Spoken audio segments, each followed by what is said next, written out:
Hello, everyone. I hope this event finds you all well and safe. Good morning, good afternoon, good evening, depending where you are. Welcome to a new session of Hanon with RAKStars. Oh, There's some echo. there's echo. Okay. Sorry. Hello. It's much better. There's some other voice behind it, though. That is weird. Oh, yeah. Now it's my fault. Sorry. Now it's time to start again. Can you hear me well? Right? Okay. Nice. So yeah, welcome to a new session of Anon with RAKstar. My name is Maria Hernandez, developer relation lead at RAK, and here with me, like every Friday, Jose Marcelino, our solution architect. Hello, everyone, and we have another minor shipment. So yes, that's behind me. Woohoo! Amazing. 12,000. 12,000. Okay, another big batch. Correct. That is awesome. And yeah, like for those who are joining for the first time, this is a community space where you can find passionate IoT developers in the RAKwireless community. In each episode, we share with RAKStars to talk about their experience, their project hacks, and many other awesome projects. In today's session, we have invited a person who has born to be an engineer, a full-time thinker, and a passionate about teaching and content creation. He's an electronic engineer experienced in embedded system, microcontrollers, IoT solutions, machine learning, PCB design, PLC, and power electronics. So welcome, Christopher, to the RAKstar stage. Hey, Chris. Welcome. Welcome. Nice to have you. Thanks. Thanks for joining us. How you doing today? I'm great and now the better. That Yeah, is awesome. nice to be with you now. No, I'm super happy to have you over here. Like we have been collaborating for the past years, and it's super excited to move forward with our collaborations and also to share all the things that you have been done during the past years. So yeah, happy to be sharing with you today, and super excited to see all the things that you're going to be sharing with us today. So for those who have any question for Chris, feel free to share it over the comment section.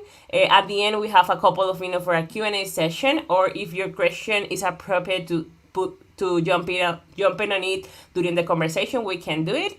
So feel free to ask any question you may have. We were super happy to address them over here. So Chris, just to start, break the ice, can you share a little bit more about yourself, your background, and how did you get into this IoT world during the past years? Well, back on 2017, I was finishing my high school studies. I made an electronics technician high school. So back those days were a lot of projects and knowledge acquires, and I was like that guy that used to stand up in the class and explain things in the board so my classmates can understand things that maybe for them were difficult but not for me. The thing is that when we got graduated, that pleasure of standing up in front of classmates was over. So I thought, how can I feel the same, but now with classmates, maybe the world? So I start my YouTube channel. Doing what? The same projects and explaining things that I learned during my entire life. And that was it. I became like an enthusiast, a hobbyist of electronics, not even understanding at all what I was doing necessarily, but I began. That's the important thing. And nothing. I was searching on the internet. Every project I searched for was made with Arduino. I haven't that bored yet. Days ago, well, years ago, I got my first Arduino board and I started working, testing, making little projects, and sharing them in YouTube. The thing was like the community, the whole community in internet was working with IoT projects, and I was like the same as the first time I saw an Arduino board. I don't have a Wi-Fi module. I need one. And with the ESP8266, everything's begin. I started doing IoT projects, but first, before I got this little Wi-Fi module, I got an Ethernet, like hardwired Mm-hmm. board, so I can test how IoT projects kind of IoT project works, like uploading hard-coded HTML pages into a microcontroller and getting Oh. access to it Mm-hmm. by Yeah. its IP address and Mm-hmm. turning on and off LEDs.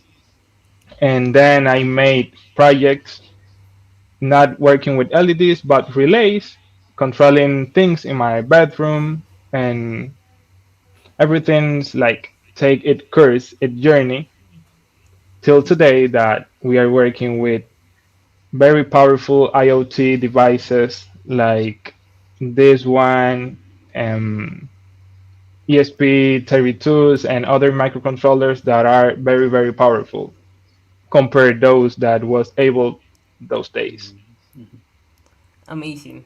That is super nice. Like it's funny like how we met each other because like I found that you were what in that moment like one of the few sharing electronic content in Spanish, and you were like super passionate not just about creating the content itself but about having like a really good look and feel, like you took like care about each details of each of the videos that you made, like the step-by-step guide, the explanations, the guides that you share after each of the video, that it's pretty awesome.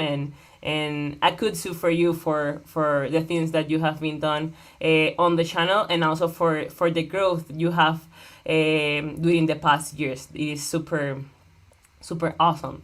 And can you share like a little Thanks, bit more thanks. about like this journey, of sharing knowledge with the Hispanic community, and like what is like your main motivation to keep doing it, and how which are the comments that you receive for the people, which is the interest that the people is having right now, where are you plans to focus the next projects that you are working on? Well, the main thing here is that everything on internet is in English. You can Mm-hmm. find everything, but in English. I live in Dominican Republic. We are very influenced by English speaker people, but that's not the case in South America or maybe on Spain, that people like just to speak Spanish, and they even feel bad if they found something in English. They refuse it automatically. So I thought, why not? Why not create guides on Spanish? And I was thinking there are a lot of students down there that are searching for content that they don't necessarily understand because it's in English. So I take that job for me, and I'm here creating guides, tutorials, and letting people know that English things can be translated.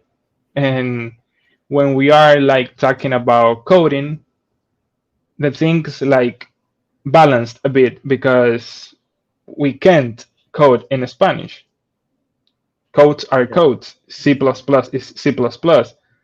And because that reason, I could like introduce myself, my community, in that balance. Okay, you don't like English, but coding is a bit of English because you use if, no C.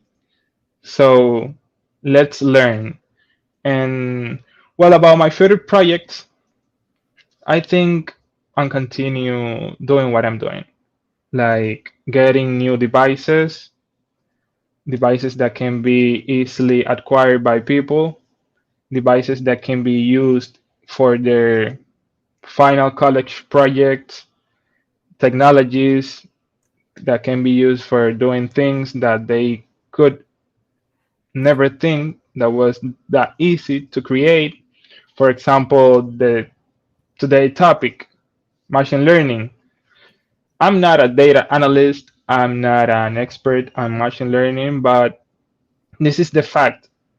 Me, a non-expert, could make something with machine learning without being an expert. So why not to show people, hey, you don't have to have a degree to create a project that learn. So that's the thing. Working, having this like my main job.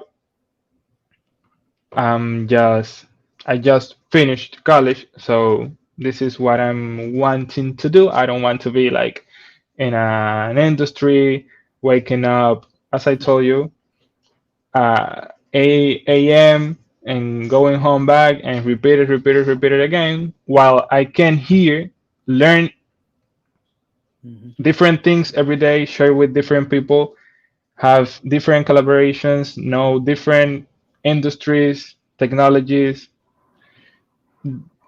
Days ago was Ubidot. Today is Rack, but tomorrow is Ubidot and Rack and Edge Impulse and plus plus plus. So this is more happier way to live for me. Oh, Maria is silent. You're muted.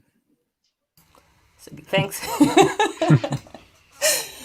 Okay, Jose, do you want to say something? Yeah, I was going to ask Yeah. how did you was it difficult at the start, like to make YouTube videos and things like that? How did you find that the path? Well, I have a photographer brother, so that Mm. was like a step forward for me. It make Mhm. it easier, but if I need it, I was be using a cell phone Right. because the thing is start. I know that some people want to create YouTube videos, but I don't have a great camera, I don't have a microphone. They find the Go excuses. go to your closet, close the door, Mhm. record the audio, learn how to edit a video and start doing it. Mhm. We Most of the people need to know that they can suck in their first tries of things. That Mhm. makes you to the right, path journey to be greater in the future. I'm in that path yet. I'm not a perfect YouTuber like, I wanted to be. Got it. But But you're it doing was a really great job. thanks. I think an important thing is that people that usually know things, that know how to code, that know how to analyze circuits, nerds Mhm. don't usually know how to talk. Yeah. That's a very important fact. I had that like um blessed, but it's not usual. You got It's both. Okay. it's not usual. It's not usual. Right. You start improving your skills. Let's say that. Yeah, That is awesome. That is awesome. But if you And don't try, you don't improve, right? So you need to start. exactly, you need to start exactly, doing it and learn from the mistakes as you share, for Mhm. sure. exactly. And which of all the projects that you have been done, like for your YouTube channels, are the one that you are most proud of? The one that was the hardest one, and the one that you enjoyed the most. And if you want to share it, the which one that you wouldn't want to do again. Um, that's a difficult question, but I can think in one rapidly. Is my smart energy meter. That's my favorite one. The one that I invest more time in The one that I wouldn't like to create again. Two, even when I'm still working on it, because things turn difficult when developing projects that works with main voltages, that needs to Mm. interrupt the energy of my house and tell everybody I'm going to turn down the house. Be patient. you know. Wow. But I like it the most because of the things that are involved. Mm-hmm. We have like sensors acquiring data. Then we can talk about frequencies, Nyquist frequencies, signs, um, what frequency we need to be able to sample 60 or 50 hertz signal, then how to step down main voltages to be processed by a microcontroller. Okay, then what to use to convert raw data on in energy or in RMES data of voltage, current, power, how to take this power and integrate it to take energy, and okay, when everything is processed, where to share it. Let's use Wi-Fi. Let's create a local server with a Raspberry Pi, or let's use a third-party server like Ubidots or Adafruit and send everything there. What limitations those platform has that needs that make you to modify your code because they just refresh their system every 5 seconds, but you are sampling 1 kilohertz. So why not to step down this frequency to save resources? Because at the end of the day, you will be just seeing like a 5 second thing, and I think that all the things that are involved are great together, and this is why I like the most this project. And Amazing. I noticed that people like the topic, Mm-hmm. knowing if their energy meters give by the electricity company are Mm-hmm. saying the truth. Exactly. And also searching on the internet, the commercial energy meters are very, very, very expensive. So why not to create my own, a budget own, and give my code free to the people. Sometimes, like when you say that, like the cheaper, like sometimes doing it like do it yourself devices can be even more costly than buy it at end device. Like sometimes because we invest in the materials, but also like we invest in the time. But I think the more valuable thing about doing all the things is that you are learning how to do it. It's all the skills that you gain during that process, and also the ability to just share all the assets and all the resources that you use to do it with the community to help them to create theirs, and also to then improve the project that you start. That is like the main thing, which is like pretty awesome. Super Yeah, nice. you're right. Super You nice. are Super nice. definitely right. And now that like we were talking about like tiny machine learning projects, can you share like with us your experience developing more effective IoT projects? I think you start with a smart meter project when using tiny machine learning. Like any particular anecdote that you would like to share over this project? Yes. To those ones who don't know, this smart energy meter using tiny machine learning was my final project of college. Why I chose it? Because I was working years ago on a smart energy meter. So I had PCBs, I had schematics, I had hardware to test. So instead of working on something from zero, I was like from 20 or 30. That was the reason I chose this project.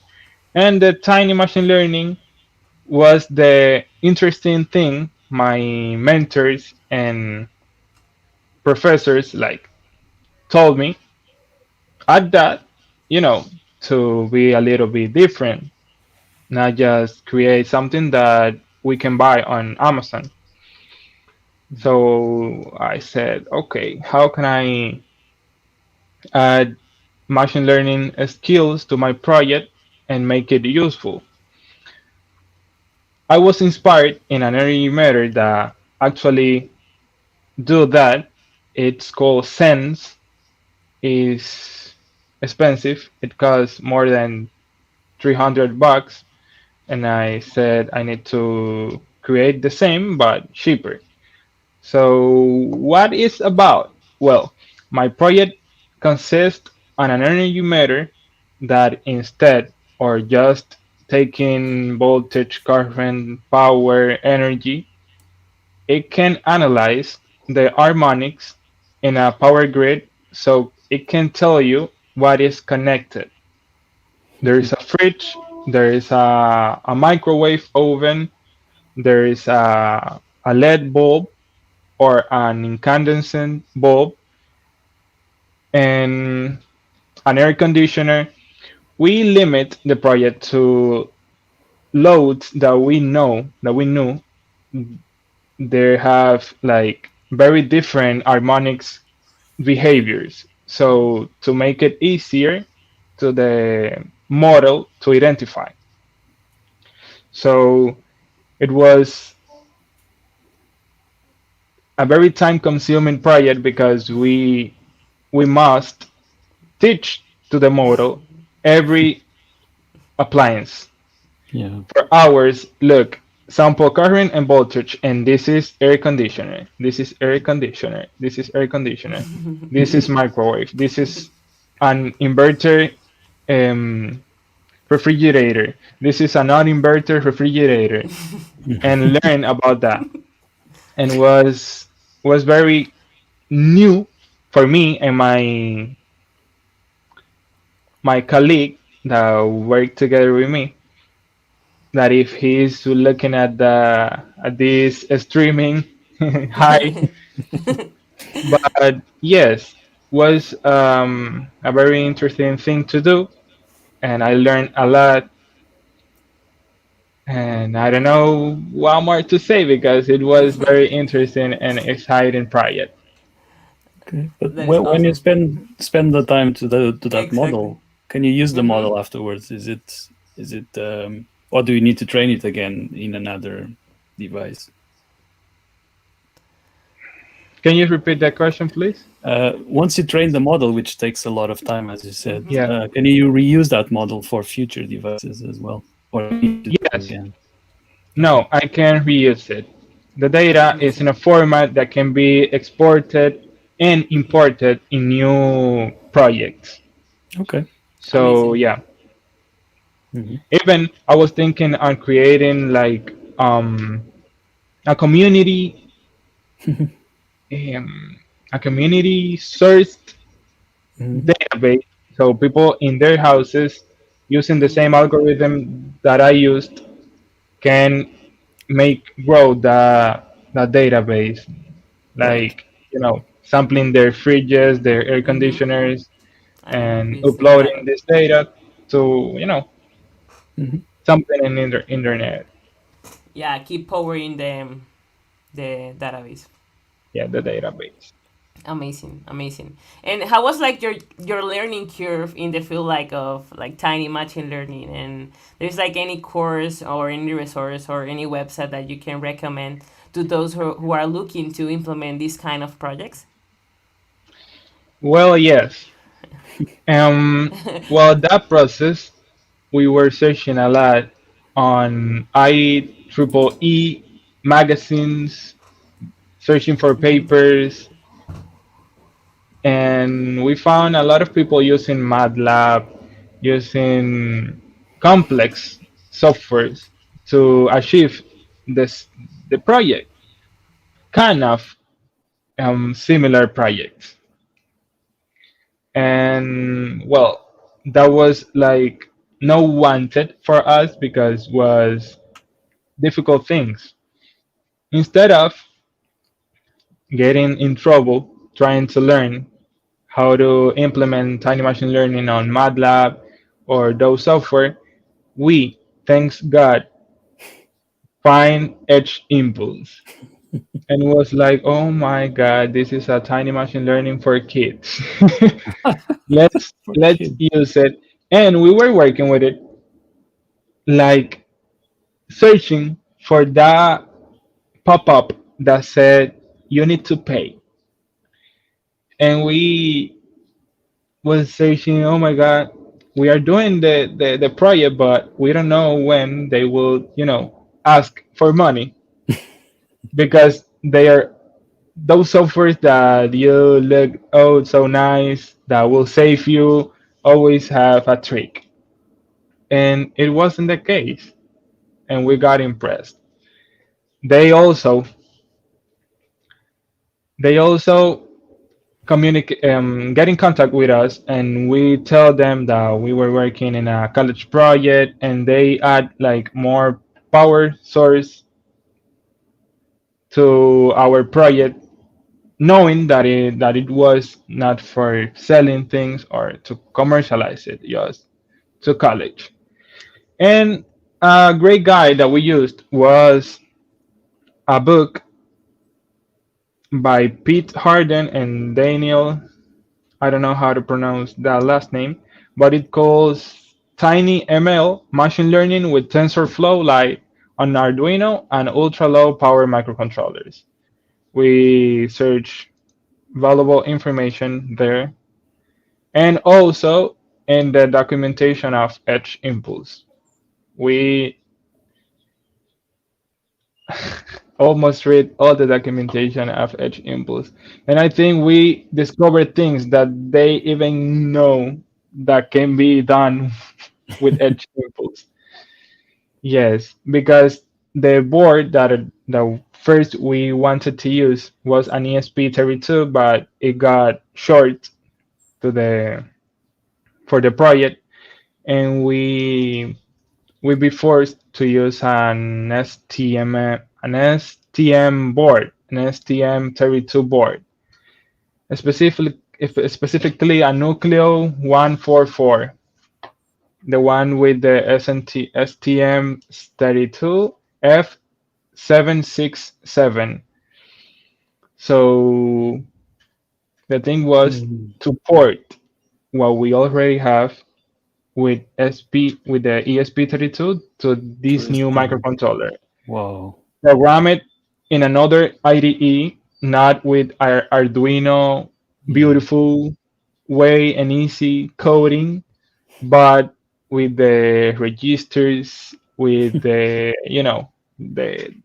low level coding for this microcontroller. But we find, thanks God again, an an OS for this microcontroller. It's called Embed OS. Okay. It makes things easier, but it also let you use the low level coding that we already learned. And that was a tricky thing, but we made it. We could put things together and make it work. Well, that's a lot of work. And so, but embed is not available on the Expressive, right? On the ESP. So you still have to port a lot of stuff, right? Or Yes, because we refused the ESP and yeah, make everything works with the or the ST. STM. The thing that we sacrificed was the Wi-Fi. The project finally, Yeah, of course. mm, Mm. it should work by Wi-Fi, to make it more portable, avoid wiring, but that was not possible. So we got forced to use the Ethernet port of the development board. Oh wow. Okay. Oh. So still had Yeah, an IP stack and everything Mm-hmm. else. Okay. exactly. So Nice. things got like crazy because everything was working by itself. Little blocks. Oh my god, we are connecting to the server. Yeah, by Wi-Fi. We are sampling data at the frequency we want. Done. The model Mhm. is working. Is Wow. inferencing things working, but when we tried to put everything together, it died. So that was the thing that forced us to use an, a more powerful microcontroller. Mm, got it. Well. It's amazing, and also like this is a good point to share. Like, what are those considerations that need to be considered when you implement this kind of solution in a like hardware device? Like, what are like the characteristics of the devices that we should choose based on the projects that we are going to implement? What suggestion you can give us? Well, if we can think in our project in our mind without getting crazy, it almost I'm almost sure it can be done by Arduino coding. But if not, if you need, to start writing to remember what the project should do, you need a more powerful environment. Okay. I love Arduino. I know that we can create very complex things on Arduino boards that Mhm. are there are Arduino boards that are very powerful that I haven't tried yet. For example, the new Portena 7, I don't know what, and those microcontrollers. But writing in Arduino language is C++, but like with some step ups that make it a high level Mhm. language that don't let you use the 100% of your microcontroller resources because of the compilation problem.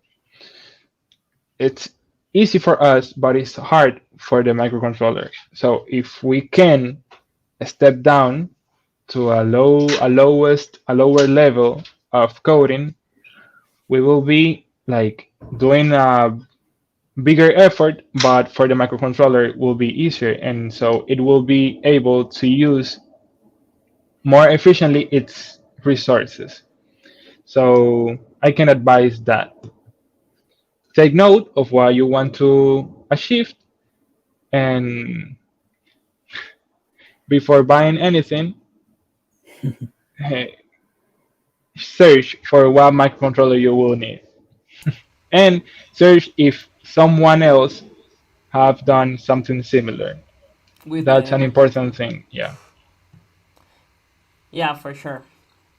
And also like how do you like let's jump right now like our mix of tiny machine learning as well as rack devices. Like what about RAKwireless? Like where did you first hear about us, and what are devices, which devices have you had opportunity to test so far? Well, I have to tell you that I love this development board environment and everything that they have created. I first heard about them because of you, I think.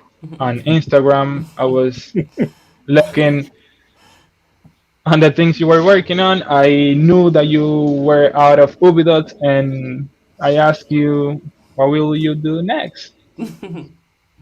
So you told me, and I know the board. I test the connected bots kit. This was like, a Maria connection gift for me to test it and to show others what it can do.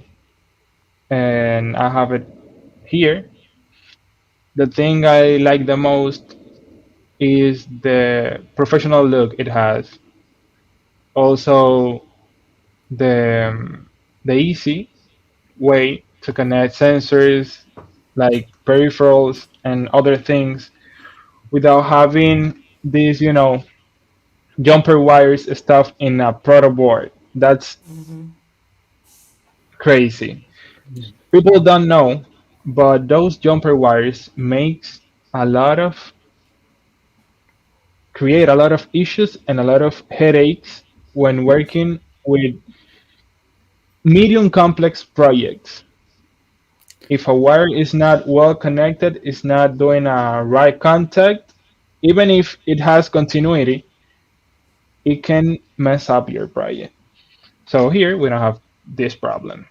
Everything is like professional, and I love that.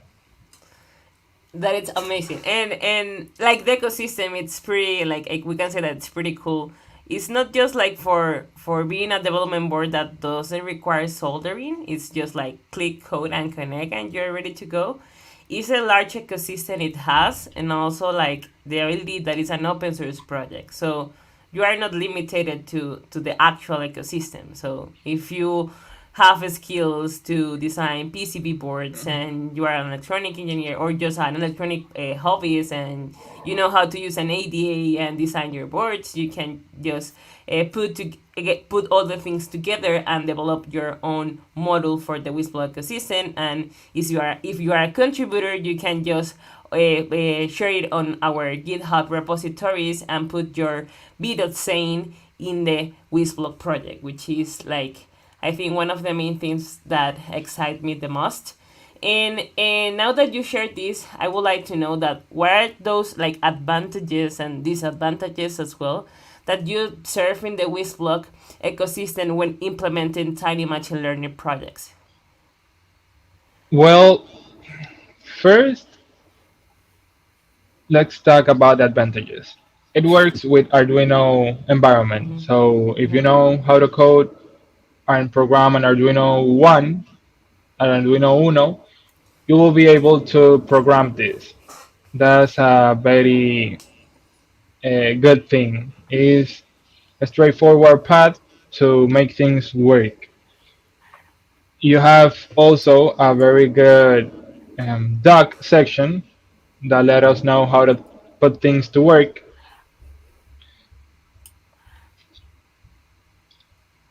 I love the examples of your, repository. If you have 5 sensors, you have 5 examples. That's great. Even when we just need to change some things in the code, we need that example because if you publish it, is because you test it and you know it works. So once you install the WisBlock package in your Arduino IDE, you know that you will have access to those examples that will let you work with every capability it has. I haven't tested all the capabilities. For example, I haven't tested it LoRaWAN's communication powers, and you can be thinking, "Oh my God, but this is the thing of this."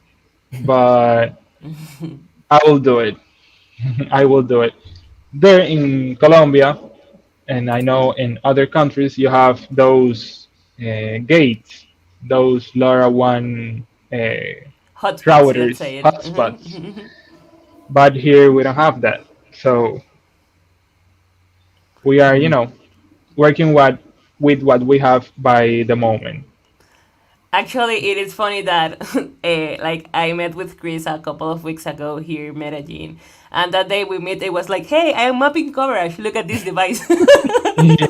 All right. And he was like, "Hey, super nice. Look all the coverage we have around the city." And it's, yeah, it's an advantage that we have. Like if we jump into like the coverage of LoRaWAN now, thanks to people that are deploying helium hotspot around the world, the people that is involved in the IoT ecosystem can take benefits of this open network, which is like super awesome. Like right now, you can just go out and have connectivity and test your devices easily, which is a really good thing. And yeah, so go ahead. Sorry. Yes, I remember. Mm-hmm. Sorry that I interrupt you.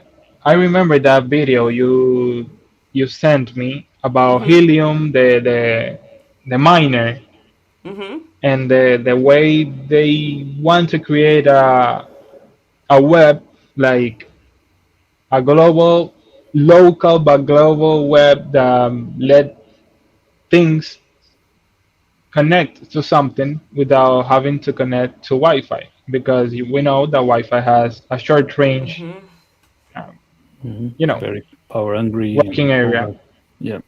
Exactly, but having this LoRaWAN connection over your country, you know that you have a sensor that you can like throwing it in the forest, but you can go home Hmm. without caring of having Hmm. an antenna near to it. You can get data from this sensor Yeah. directly to your home, and that was like that's crazy. There's no way to do that instead of this way you are creating. And Colombia has a lot of hotspots, but here I was searching for. I think we have just one in the capital, like 200 kilometers away from here. But I think that one day we could enjoy the connectivity. I think so. Yeah. Give it Maybe 6 months. I can start doing it. Yeah. For sure. You should have a gateway. Really, we should take Yeah. care of that, Maria. Yeah, Maybe. actually, I already shared to Chris, like, okay, you need to send me your wish list. Yes. So let's see what we can do. Yeah, there are many ideas that we have to collaborate in further projects. So that is one thing that we can discuss later, and also join with another session to keep exploring more projects. But right now, like we are like running out of the time to be able to present the demo that you're prepared for us today, because we can't keep here talking about all these cool things. So if you want, you can share your screen, we can jump on the demo, and then we can keep discussing and see how we can move forward with other projects. Okay, I'm going to share Cool. Let's go. my screen. Let's see what we have over Please let here. me know if you can see it. Yep. Okay, Yeah. I see it. First of all, I will keep it simple. I won't talk about every detail, but let's do this kind of fast. The thing is, Edge Impulse is a platform that let you work with machine learning things in microcontrollers. This is not a no thing, because for machine learning things we needed high power computing devices like, you know, desktop computers, servers, and things more powerful than just a microcontroller. But let's do it. Let's get into it. Edge Impulse is a very easy platform to use. We are going to create a project. We are naming it WisBlock Test. Nice, created project. Here you can see that we can use data of accelerometers, audio, images, or something else. Everything that can be sampled with an ADC, we can use it. And what we are going to do? Well, we are going to open our CMD or prompt in our PC. And first, after installing a bunch of things that we need to use this platform, we are going to use a code that takes the data of an 3-axis accelerometer. Here, I don't know if you can see it. You can see that the RAK module let me connect this 3-axis accelerometer very easily. It is connected here, and yeah, there's no wires, nothing that can be messed up. So I love that. Well, if we can see here, the code is a very simple code. We are using a sensor, converting movement data into an X Y, Z variables. Great. For each impulse to understand what we are sending, we need to send things separated by comma if they are different. So as we are sending X, Y, and Z, we are separating them with a comma. That's it. Everything else here is using the sensor. So we define a frequency. In this case, we are using 50 hertz. That's enough for the thing we are wanting to do. Having the board connected, here you can see it, and the port selected, we proceed to upload the code. Well, while it's being uploaded, here we can be talking about the Edge Impulse platform. Here in data acquisition, we will be starting taking the data while doing some movements that will next be able to identify. Well, let's wait for this to work. Well, everything is programmed. As you can see, we are getting the prints of the sensor in the serial monitor. So we have X, Y, and Z data. Nice. We must close this, and in our command prompt, we just, let me see if this is Edge Impulse Data Forwarder.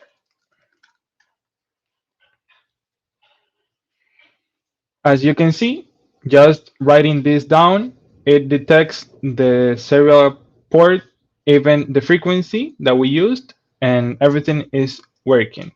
Now we can go to Edge Impulse. Oh, I need to do something. I need to tell it to what project that is new that we just created it's Yeah, of course. working on. So we are going to clean the system. We need to log in.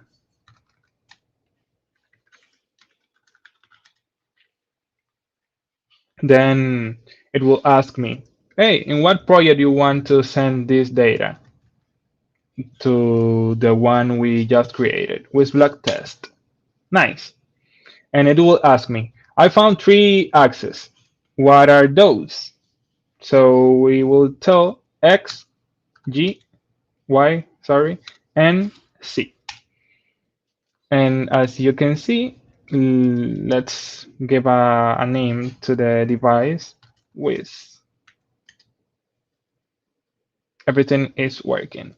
As you can see behind this, if we refresh the page, we have a device called Wiz that has the frequency auto selected and know that I'm sending X, Y, and Z data. So what we are going to do, if we have the module here, I will start like doing something, some movement to let it know what I'm doing. I'll call it wipe. This will be the label for this movement, like I'm wiping. So if I start, well, I will define here the milliseconds I want the system to sample, 5 seconds. So I start sampling by doing this.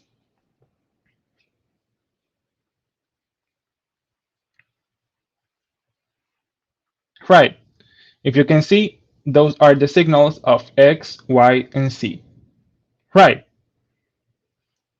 I will do the same, but jumping.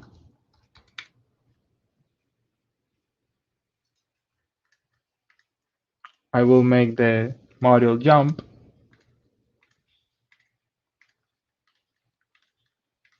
Right. You know that signals are different. This is wiping and this is jumping. And I will do the same finally, but for an infinity movement. What's this about this?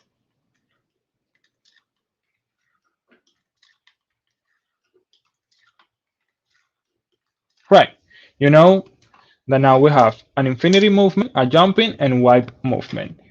Every one of those with different signals.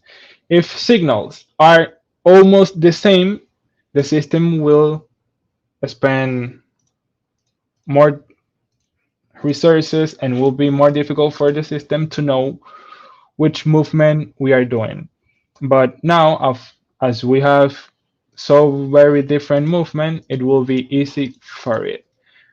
Well, I know that I just took one sample of 5 seconds.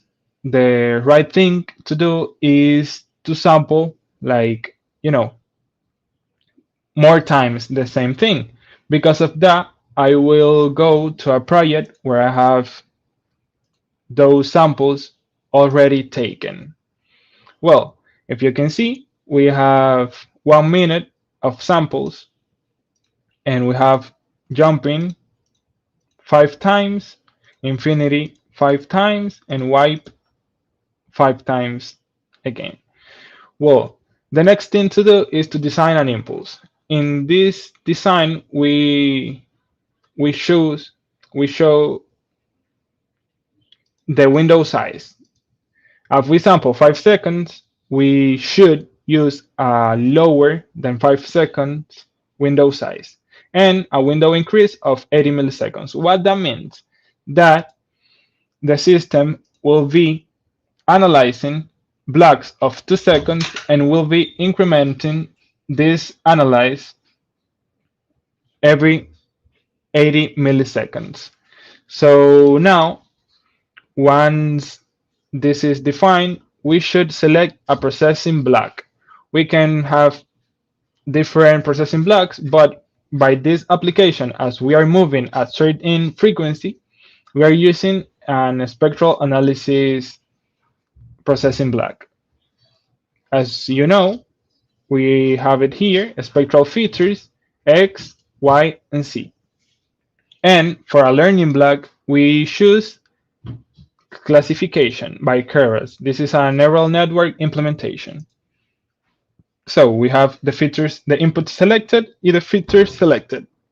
Once saved, we can go to the spectral feature processing block. And as you can see, here is the window I told you. Those are 2 seconds of the whole 5, and it will be being processed every 80 milliseconds increased. As you can see, here we have a filter that we can add to the signal to make things softer or to, refuse frequencies we don't want. And you can see here that in the frequency domain results, we have a kind of peak. This peak is in the frequency that is more present in this signal. Well, everything, we just leave everything this way. By the time we are processing, it show us the memory it will use. And here we can see 3 movements, and they are very well separated. That's a great thing to do. We need to use features, to use things that can be as far as possible. If those blue dots are more near this orange, so the system will need more resources and will be more difficult for the system to know, to identify between each other. Instead, we have very separated dots. Well, once this is processed, we go to the NN classifier, the neural network, and we here choose the training cycles. We are using 75. That was a number selected by try and error, because it's not good to overfeed the network, but to have a right number of training cycles. We have a very, very simple neural network architecture. We just have dense layers, nothing complex, but because we can use convolutional layers, reshape, flatten, and drop out. We are not going through this data now. Well, once everything is this way, we can go to live classification and let's try it. That's easy. First, we need to, let me see. Okay. First, we need to tell that our board is sending data to this project.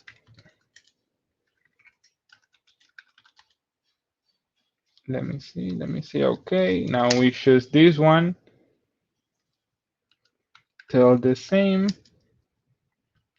And now you can see that it's detected here. So if I start doing jumps while I click start sampling, let's see if it identifies it. As you can see, it inferred that I'm jumping. It made 38 inferences because there are 38 jumps of 80 milliseconds in a window of 2 seconds in 5 seconds. So in every jump of the window doing that it infers that I'm jumping. So you can see here the live result that my jumping that I just did right now is located here near of those green dots that if I click them says jumping. So let's try another movement.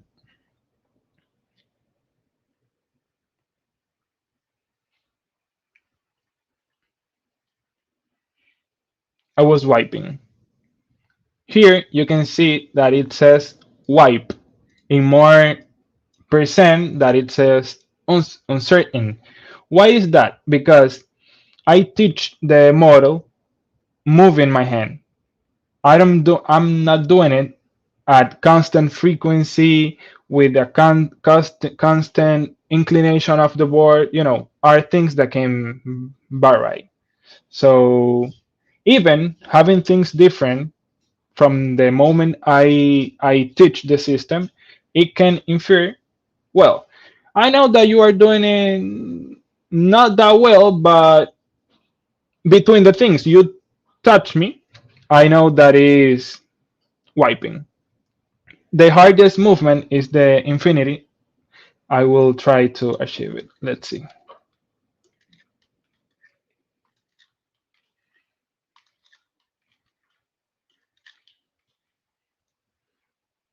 Well, if you can see, it says uncertain 35 and infinity 3.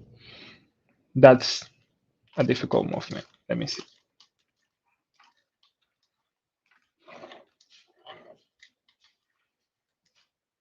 I hope it works. Well,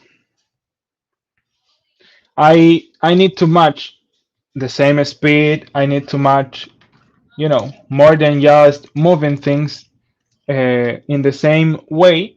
But as you can see, Infinity is winning between the three options it has. The platform says, well, Infinity, a little bit of Infinity. If I don't move the board, it's a new thing, a thing that I didn't teach the system. It will says, well, look, that's Okay. things that happen on systems that are not like trained with the right quantities of training cycles. Things Mhm. get better while Yep. So you need more we. training, and that will solve the problem eventually. I need more training for that, but let me Not see. just Let me five try. seconds. It's understandable. Exactly, is an example model. Well, here you can see that it detects uncertain.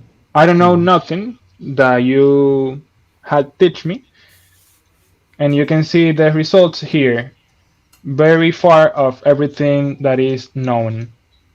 Right. Okay. To make things interesting, here we have a deployment options. We can deploy it for Arduino, NVIDIA, STM microcontrollers, a general C++ library. This was the option I be forced to use for my project. And when we click here, a library is deployed. We can use an 8-bit system or a 32-bit system. We will know that a 32-bit system will take more space and resources of our microcontroller. We don't need to use 32 bits model when we have an 8-bit microcontroller, you know. But in this case, I will just make an example of a build. It creates, as you can see, an zip file with the data of the deployment. Here, not here, not yes, here we have the deployment. This is already done code by me days ago. So here we are calling the library that we just deployed and everything to make the sensors work. Right. There are methods. They advise us to fill a feature array with the data of the sensor so it can analyze it. Everything here is things that we don't touch because are of the Edge Impulse implementation to work. And let's upload this code. And we are done. If you are um, worried by the time. No, actually, I think like these take a couple of seconds or sometimes minutes, right? Like the upload of this final code. Well, that depends entirely on the samples that you are sampling Yes, on I the think model. an important thing that I can mention is that this code know if you are not filling the features array well. For example, if I train the network with 5 seconds, Mhm. the network know in 5 seconds, sending at 50 hertz, I will have this number of samples. If you exceed the samples by one or -1, it will tell you. I was expecting Oh, 100 and you send me 99. Mhm. Please match. When you match at the right frequency, then it starts in making the inference and letting you know what it classify the movement you are doing. This is taking more than I was expecting. Is But I think that this is because we are, live Live, and yeah. people is waiting for you me. you didn't pry the demo live got. It's all working except the infinity, so it's not too bad. Not too bad. Yeah, Yeah. and Here and in the deployment, you can see that we can adapt our hand movement to match a right result of infinity okay, Mm, because we that's have nice. a live feedback. right. Okay. Please stay tuned. Don't Stay tuned. Don't go don't away go away. now. Don't Don't go. go away. We're almost to finish. Yes, we're So, almost to finish. and to imagine, like at the end, sending this over LoRa. So Yeah. you just add the LoRa library, right? It's not too complicated. You, Exactly. This is the right. This is the thing that tiny machine learning let us do. Like high resources processing in a microcontroller to just let me send over Ethernet, over Perfect. Wi-Fi, over LoRa, the thing that is important, a pre-processed signal. And years ago, we be forced. What I did. Sorry. You disconnected? No, but I have it connected already here, Oh, yeah. so That is why. the COM port was being used. But it is compiled already. It will be faster. But I was talking about the thing of like processing data and sending just the things that are relevant. Years ago, we need to send data over any wireless communication to servers to let them to process the data and to send back the inference or the classification or the results. One of the things that are important is that you are sending your data through something that people can take. So with tiny machine learning, you have like things just working locally, encrypted, and no connections. Then people will steal your data. And the moment is here. As you can see, if I start jumping, you can see that jumping says 99%, 96%, Mm, 98%, like, in a scale from 0 to 1. okay. If I start wiping,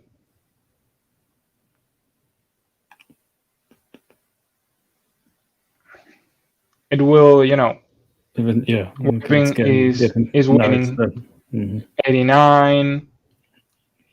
Okay. So it no longer needs the 5 seconds sample, right? So it can identify much faster now. Yes. Mm. So we can try to match the infinity movement. Let's see. Good challenge. Well, we have a Oh, it's 50%. winning. It's winning. It's winning 58, 62. And that's it. This is great. Why? Because it's working, is analyzing, is implementing Mhm. the training set locally Yeah. without my computer, without Edge Impulse, without Ethernet, without anything. So if we can do that now with this big microcontroller, the future is great. Thanks for your Great. patience, Thank you. and I hope you like it. No, This is no, Yeah. Tiny that Machine Learning live. Live. Yeah, that's amazing. live That in it just 20 works. minutes. Yes, in Yeah. that just 20 minutes. that is amazing. Next step is to send that data to a Helium, and then And UV dots. evaluate it and Ubidots or any platform, or maybe the one that Chris has been working on. He's not like a web developer, but he's super thinker and has been exploring web applications and mobile applications as well. So maybe you Wow. can also push forward to that platform as well. That will be super nice. So yeah, like we have to keep talking and send you a LoRaWAN a hotspot, and then also other sensors that you can use to analyze more data, not just accelerometer. We have microphone, for example, which is like a really cool sensor that can be used for many different applications, and I'm pretty sure that you will super happy to to tinker with it. So yeah, for sure. No, Chris, thank you so much for sharing this demo. Also sharing your knowledge, your experience, and your insights about the projects you have been made during the past years, and also for preparing this WisBlock and Edge Impulse demo. Actually, it's the first time Thanks. that we have it on these sessions. That is super cool. World, And in all the internet, there's not an example of deploying back the model to the microcontroller. There are Okay. Yes. just examples of taking data and have them in the platform, but not taking it back to the microcontroller. So I'm the first. Yeah. Woohoo! And you show that it's really easy. That's good. Amazing, amazing. Anyone Yes, can do it. We can put all the information that down and add the video, and everything's going to be explained. That Yeah. will be So exactly. awesome.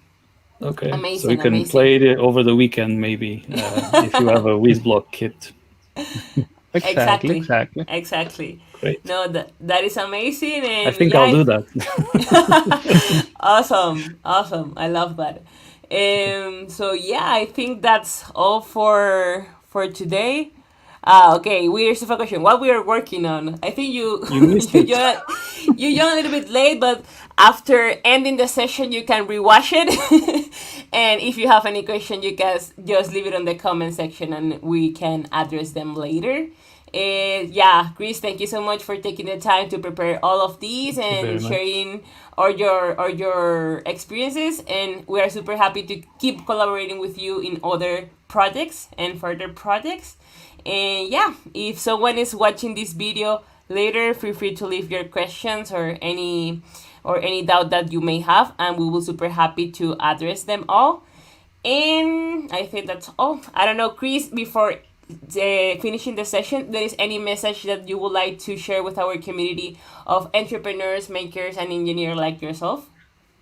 Well, stop hating Arduino and telling people that it's not like it's not an engineer level thing, because yes, it is. It will depend on what you create with Arduino, Hmm. and start doing things than just comment articles on internet, create yours, buy your WisBlock connected bots kit, or the Yes. kit you need to start doing things and start trying. I need to let you know that I'm a teacher. I'm an Arduino teacher, and I have students with 86 years old Wow. Amazing. that are working with Amazing. Arduino in this step of their life. So Amazing. it's never late to start. Thank you That very is much That's an it. awesome for those message. words. Thank you. Amazing. Thank you so much. Keep in touch, Chris. And for all of those who are connected, we hope to see you next week. Enjoy the rest of your day. Happy weekend and happy hacking, folks. Bye Happy bye. hacking. Bye bye. Goodbye.